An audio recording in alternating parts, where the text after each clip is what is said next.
Let me begin by saying that the stories of Lewinsville Presbyterian Church, which I am using today, are taken from this book, Pilgrims and Pioneers Always, The History of Lewinsville Presbyterian Church, 1846 to 2013. It's written by Roland McElroy, and in fact, today is its release date.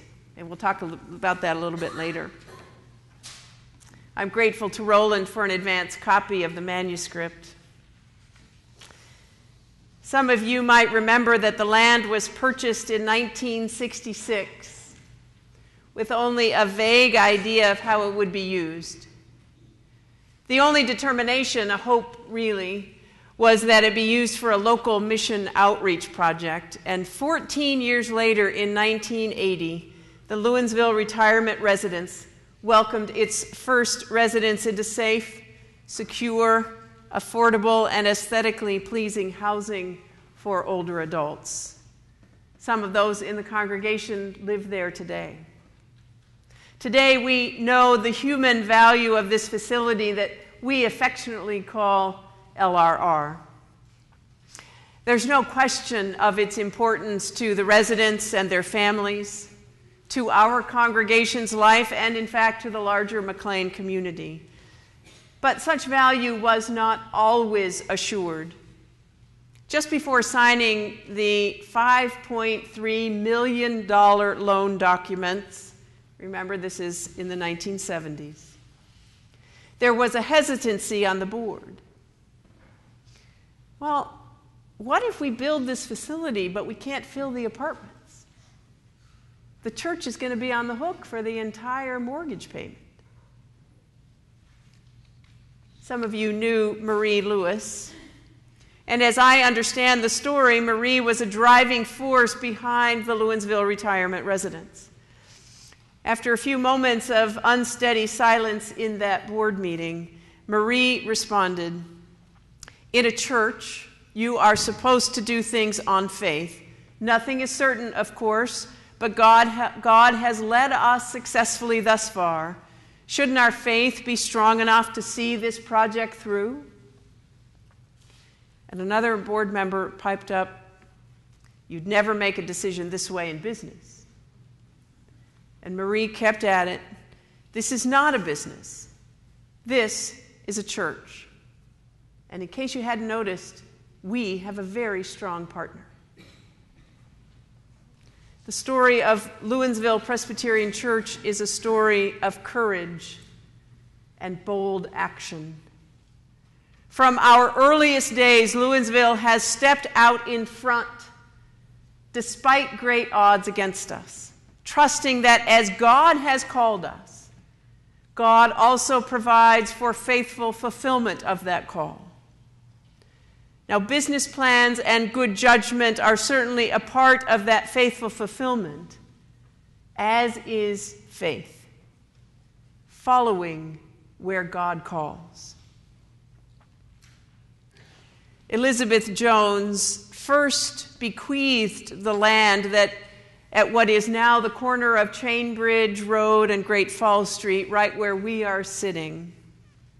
She first bequeathed this land in 1822 because she knew of the need for a Presbyterian church in this neck of the woods. The closest Presbyterian church was the old Presbyterian Meeting House in Alexandria.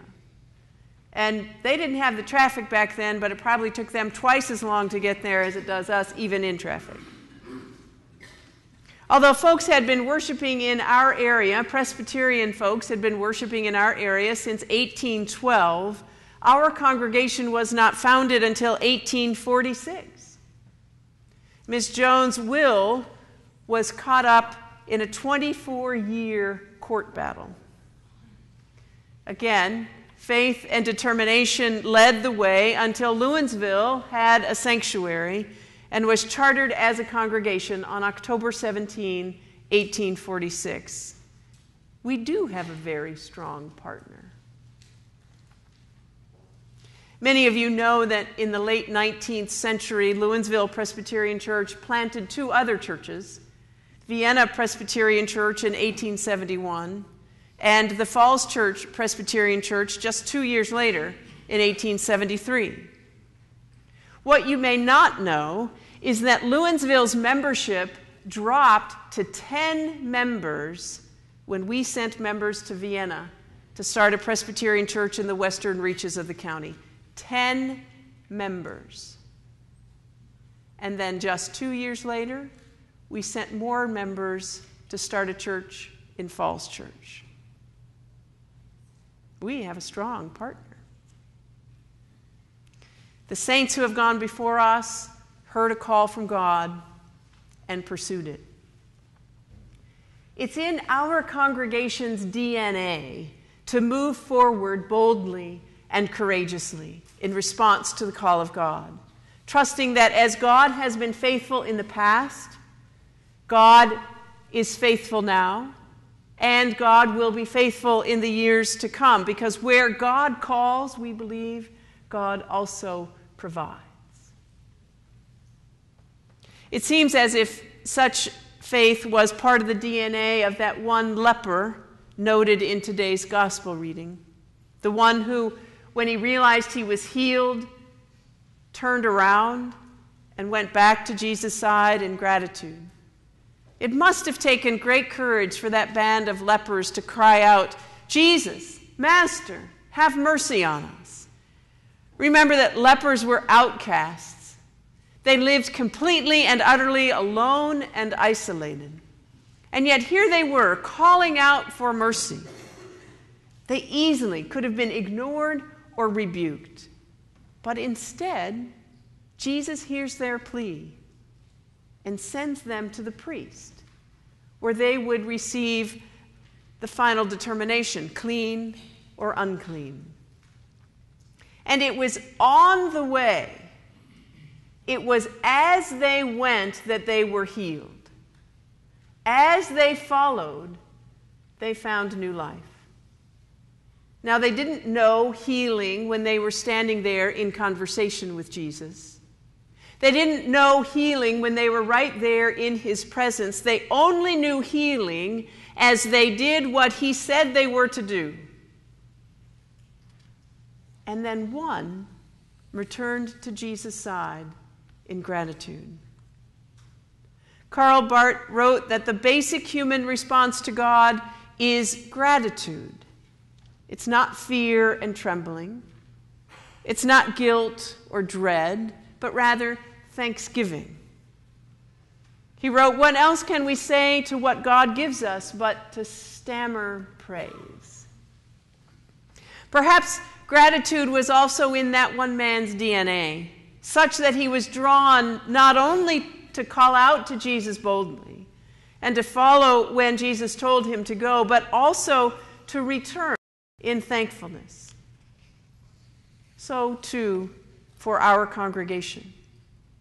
It's in our DNA to follow the call of Jesus Christ, and to follow boldly and courageously, and to dream big dreams like starting a church in what was then known as Lewinsville. Dream a big dream like planting churches for growing populations in Vienna and in Falls Church, even when our own membership numbers were rather meager. Dreaming big dreams like building 2 affordable housing facilities for older adults with no guarantee of full residency. We still have big dreams. We wouldn't be Lewinsville if we did not. Because those big dreams are rooted in the story of who we have been and who we are. Now, those dreams might be exciting and inspiring. They might be vague and overwhelming. But still, they come into our life by way of the Spirit of the living God. It is in our DNA to heed that call, to follow that call, and also to trust that where God calls, God also provides. Trust that is not blind, trust that is not ill-informed, but trust that is based in faith. Faith in this very strong partner that we have. And equally important is this gratitude. We hear God's call. We follow boldly, and in faith we return. and we give thanks to God. And so today, on our anniversary Sunday, we give thanks to God for the thousands of saints who have sat in these pews during these past 167 years, singing hymns, hearing the story, lifting up the concerns of the day, and giving thanks for God's mercy and goodness and love. Today, on this anniversary Sunday, we give thanks to God for bold visions and courageous obedience. Today, on this anniversary Sunday, we give thanks to God for hopeful confidence that despite the strong cultural tides in which we find ourselves today, we know that we are claimed by God in Jesus Christ.